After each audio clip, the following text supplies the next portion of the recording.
Hello and welcome back to another video. Today we are going to be covering type 1 diabetes, from what it is, how you can get it, and much more. Did you know type 1 diabetes affects more than 1.3 million people worldwide? You might be asking yourself, how have I never heard about this? What even is type 1 diabetes? Well, stay tuned because we are going to be covering it all in this video.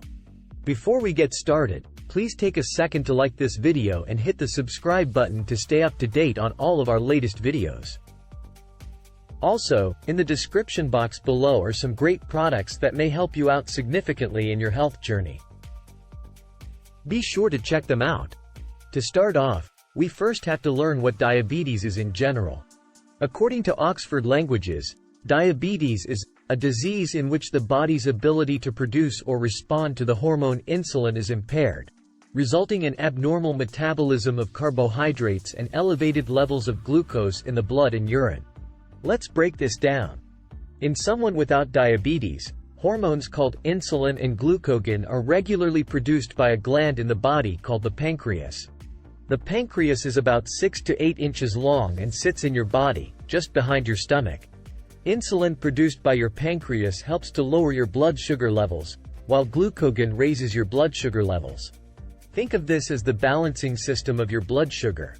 Your blood sugar needs to be regulated because if too high, it can cause blood vessel damage, heart disease, kidney disease and more. On the other hand, if levels are too low, this can cause several bodily symptoms. In severe cases, low levels can cause seizures or even death. The pancreas also produces enzymes which helps break your food down to molecules, which your body can then use. As you can see, this gland plays quite the role in your whole body. Now let's get into type 1 diabetes. Type 1 diabetes is an autoimmune disorder where the body's immune system attacks and destroys the insulin-producing cells from the pancreas. This causes the body to not be able to regulate or balance out the body's blood sugar levels. A person may get type 1 diabetes at any age, but generally, it occurs in children or young adults that must live with this condition for the rest of their life. Although not certain, researchers believe this disease can be caused by genetics, environmental factors, and even viruses. Someone living with type 1 diabetes controls their blood sugar levels by eating and taking insulin through a pump or injection. When a type 1 diabetic eats food, the carbs, and other parts of the food, cause blood sugar levels to rise. They then have to take insulin to balance out the levels again. How does one control this disease? Type 1 diabetes is measured by a blood glucose meter.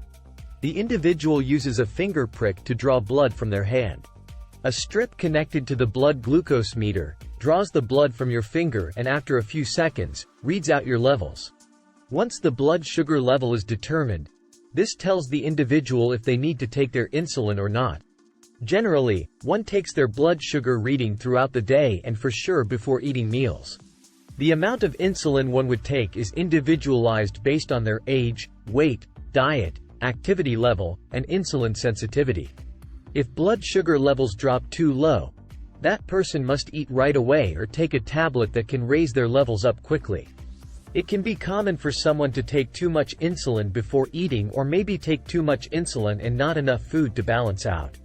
This is why someone with type 1 diabetes should always have their insulin and a snack or food handy at all times. How insulin is taken. Insulin is taken when the blood sugar levels are higher than normal. It can be taken through injection or by using a pump that is connected to the body. Using the injection process, one would measure out the desired amount of insulin and then inject the needle full of insulin into a fatty tissue such as their abdomen, glutes, upper arms, etc. This is done because in these areas, there is a better chance for absorption. It is recommended that the injection area is changed from time to time to avoid lumps or other injection site reactions. A pump is a small device that is connected to someone's body that automatically injects a desired amount of insulin throughout the day. This device can be helpful because you don't have to keep injecting your body with a needle, but it does still require you to monitor your blood sugar levels. The downside of using an insulin pump is that they can be expensive and can get in the way of any physical activity. Although you can remove the pump for brief periods of time, this can still be a hassle for a lot of people. In conclusion, whether you choose individual injection or an insulin pump, your blood sugar must be precisely managed. Living with diabetes, specifically type 1. When diagnosed with type 1, it has a huge impact on someone's life. From learning the ins and outs of everything involved, it can be a huge emotional and financial hit to you or your family. The average price of insulin can range from $20 to $500 per vial of insulin. Generally, insurance will help with the price of insulin, but it can still place a big impact on your financials. It can be a struggle to figure out living with type 1 diabetes, but most people learn to manage it. Once managed, individuals can do everything that someone without the disease can do. There are actually many individuals you may know that have type 1 diabetes, like the former Chicago Bears quarterback Jay Cutler, or even Nick Jonas. So while it can be a slight challenge, many people are able to get it under control and live to their full potential. While most people over the age of 30 rarely come down with type 1 diabetes, it can still be a concern.